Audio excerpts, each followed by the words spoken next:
Most beginners fail to break into cybersecurity not because of their effort, but because of the fact that their effort is pointed in the wrong direction. This leads them to feel discouraged, confused, and eventually quit. If you're a beginner in cybersecurity or a student or someone looking to change careers into cybersecurity, this video is for you. In this video, I'm going to give you guys tangible things you can do this year to increase your chances at landing your first internship, your first cybersecurity job, get more interviews, and start to build real momentum in your cybersecurity learning journey. Not too long ago, I was in your exact position, not knowing exactly what to do in order to land my first internship or job in cybersecurity. But now I've been working in cybersecurity for 3 years, and I'm going to walk you guys through exactly what I did and some of the principles I followed to eventually get to where I'm at today. And by the end of this video, you'll have some clear principles to follow in order to land your first opportunity in cybersecurity. If you're new to the channel, my name is Ben. I make videos like this one every single week, so make sure you guys go ahead and like the video and subscribe to the channel if you're new. Also, be sure to follow me on Instagram and TikTok at cyberwithben for more short form content and lifestyle content. So I'm going to give you guys 5 principles to follow in this video, and number 1 is going to be stop applying for only cybersecurity job titles. One of the biggest mistakes that I see beginners make is they're only applying to jobs that have security in the job title. This mistake is single-handedly narrowing down their playing field and their opportunities to only jobs that include security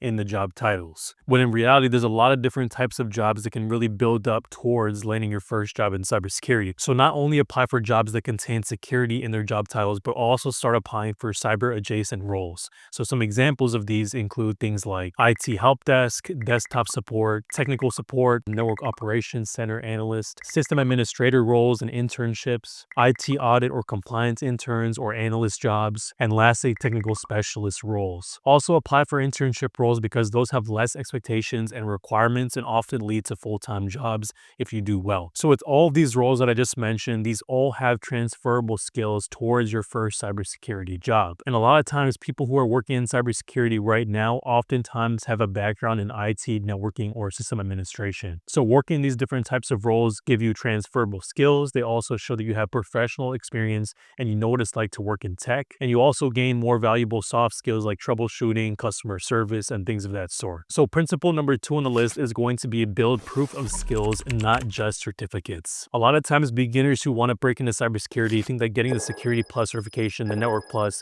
some beginner level certifications are enough and the golden ticket to land your first job in cybersecurity, when in this job market, that is just not the case anymore. Recruiters nowadays are not only looking for those certifications, but they're also looking for proof of skills. So ways you can show that you have these technical skills and you have projects and experience under your belt, not just theoretical certifications. So if you're able to pair your certifications with proof of exactly what you've learned and what you've done in the past, this is going to make your resume a lot more marketable and attractive to recruiters. Maybe a SOC lab or a security event monitoring dashboard that you've built, maybe a log analysis exercise that you've done, maybe some security documentation that you wrote yourself. And these examples don't have to be overly technical and overly complicated. Just find a way to really communicate what you've learned, what kind of skills you know, what tools you've used, and things of that sort through your resume. You can also build out your own GitHub and store your projects in one central place and link it on your resume as well. Having these projects in your back pocket are also a great way for you to speak on them during job interviews. That way you can show what kind of experience you have and what you know already and how you can contribute in that job. So make sure you're not only placing an emphasis on theoretical certifications, but you're also placing a focus on getting some hands-on skills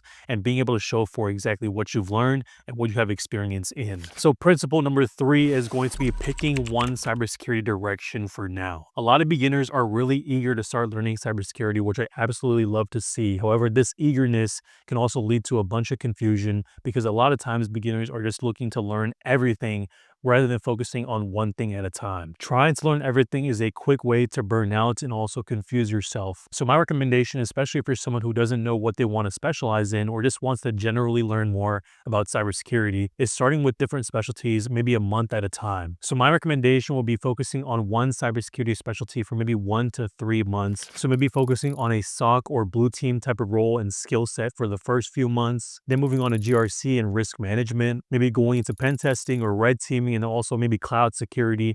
There's so many different specialties, and maybe focusing on one at a time will help you not overwhelm yourself and also give you a better idea of what you want to do in cybersecurity. This way you get more structure and you don't overwhelm yourself throughout your cybersecurity learning journey. And that's honestly one of the biggest mistakes beginners make when it comes to learning cybersecurity. They bounce between different videos, quizzes, labs, and they get overwhelmed over so many resources that are available. And that's why I recommend Coursera Plus, especially if you're a beginner in your cybersecurity journey. Coursera Plus gives you unlimited access to thousands of courses and professional certificates from top universities and companies like Google, IBM, Microsoft, and Meta, and many more. Their courses and professional certificates are completely online, so it's really flexible for someone who is a full-time student or someone looking to change careers into a tech field. Their offering covers so many different niches in tech like cloud security, cybersecurity, computer science, and many more. And right now, for a limited time only, Coursera is offering 50% off their annual subscription to Coursera Plus. So instead of guessing what to learn next and feeling overwhelmed, Coursera gives you a structured path on exactly what to learn next, regardless of what technical skills you want to learn. The Google Cybersecurity Professional Certificates is one of the examples of their professional certificates that they offer, and it's one of the best beginner certificates to start off at in your cybersecurity career. If you want to learn cybersecurity and other technical skills, Coursera Plus is going to be a great way for you to get started in 2026. Make sure to take advantage of this limited time offer, and I'll leave all the details in the description box below. Thank you to Coursera for sponsoring today's video.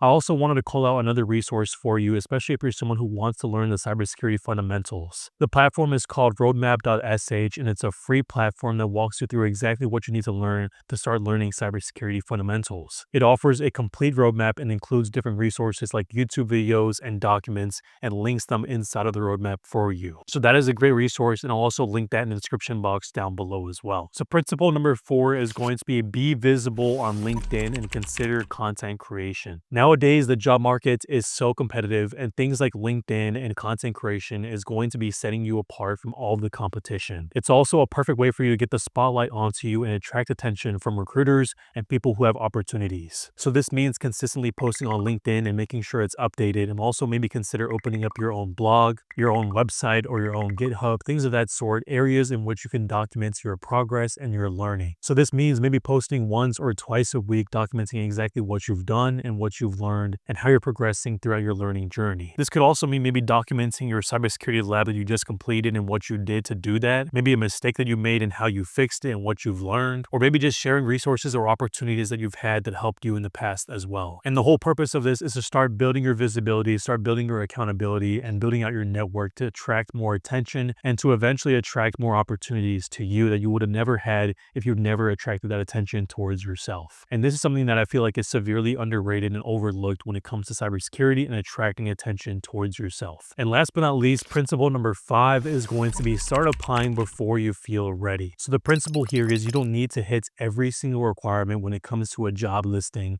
in order to start applying for these types of jobs. You don't need to wait until you feel confident. You don't need to wait until you check all the boxes to start applying. Now, obviously, don't apply for different CISO roles when you're just a beginner. Apply to jobs that are genuinely in your ballpark and start applying for those and casting your net to all these different types of jobs. So make sure your resume is up to date, it's formatted well, it's organized. Make sure it has all of your professional experience and your education and all the certifications and tools that you've used in the past. And once you have this, start applying for jobs that you genuinely believe that are inside of your ballpark, and you never know what will happen. And on top of that, if you're not sure what to expect when it comes to job requirements, and one of the best pieces of advice I can give you is search for your dream role that you want in cybersecurity and find out exactly what the requirements are when it comes to experience, when it comes to technical skills, when it comes to certifications, and from there build out an exact roadmap that you can follow to start building towards reaching that goal in that job. And if you don't have everything for that role, maybe find a junior version of that role and apply to there. So that is going to be my 5 principles I would recommend you follow if you're a complete beginner and you want to achieve your cybersecurity goals in 2026. The current job market right now is extremely tough and it's really competitive, but I promise you principles like these